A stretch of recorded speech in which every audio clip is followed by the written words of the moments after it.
Welcome back to Jesus Dead or Alive. We're on to episode 13, Changes. This new faith sparked off dramatic changes in religious customs. In obedience to the fourth of the Ten Commandments, Exodus 20:8 through 11, Jews observed the Sabbath as a day of rest and worship. Yet the first Christians, who were almost all devout Jews, abandoned the Sabbath and met together on Sunday, the first day of the week, Acts 20:7. They did this to commemorate the day on which Jesus rose from the dead. There is no parallel in history, but a simple illustration reflects something of the same principle. On May 9, 1945, my native island of Guernsey was liberated from German occupation, and my father was among huge crowds who saw those first British troops land. When I returned from Guernsey 3 months later, I had been a wartime evacuee, I could have never convinced my father and the thousands who saw it happen that the liberation of the island had never taken place, nor in the years that followed could I have persuaded them that the annual Liberation Day service held in St. Peter's Portstown Church celebrated a non-event. There were other significant changes. For almost 2,000 years, circumcision had been the sign of entry into the family of God. The first Christians immediately replaced it with baptism, and Paul explains why. We were buried, therefore, with him, Jesus, by baptism into death, in order that, just as Christ was raised from the dead by the glory of the Father, we too might walk in newness of life. Romans 6:4. Overturning 20 centuries of tradition was a massive move, and it was the resurrection of Jesus that brought it about.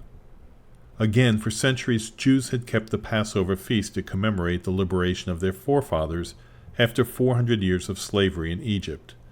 But those early Christians replaced it with what is now called Holy Communion, the Lord's Supper, or the breaking of bread. This was instituted by Jesus at a final meal with his disciples, when he explained that the bread and wine symbolized his body and blood, then said from then on they were to do this in remembrance of me. Luke 22:19. Soon we find the early Christians doing so regularly, with glad and sincere hearts. Acts 2:46. The Christian Sunday, baptism, and the Holy Communion are all linked to the resurrection of Jesus, and none of them makes any sense without it. As someone has rightly said, the Christian church has resurrection written all over it. The ongoing legacy. Today, there are over 2 billion professing Christians in the world, and the number is growing by thousands every day. This represents impressive growth, which in China, Korea, and South America is redrawing the world's religious map. Yet the progress of Christianity has not always been steady. There have been great forward surges, such as the 16th century Reformation and other times of awakening and revival, but also periods of serious decline and shameful episodes such as the notorious Crusades from the 11th to the 13th centuries. Yet the Christian movement continues to grow, and despite its wobbles and weaknesses, it has been an immense influence for good throughout the world.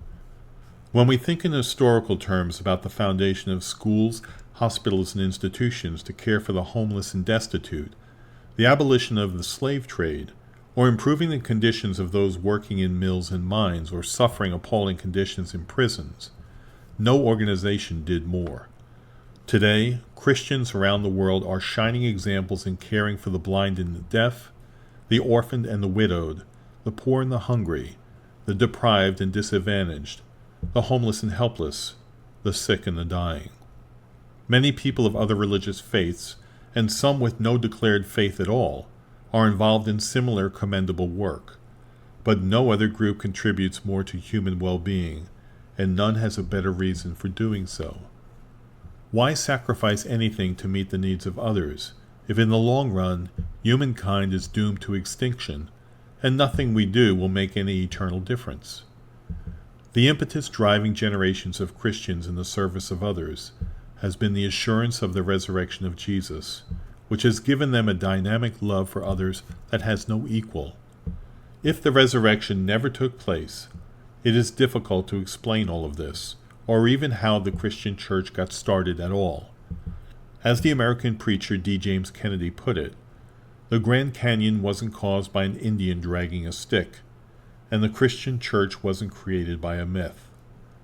The evidence for the resurrection of Jesus has convinced many eminent men well qualified to assess the truth.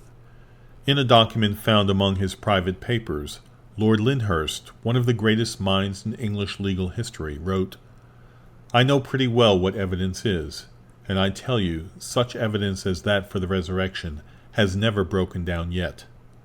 Lord Darling, a former Chief Justice of England, concludes, "There exists such overwhelming evidence, positive and negative, factual and circumstantial, that no intelligent jury could fail to bring in a verdict that the resurrection is true."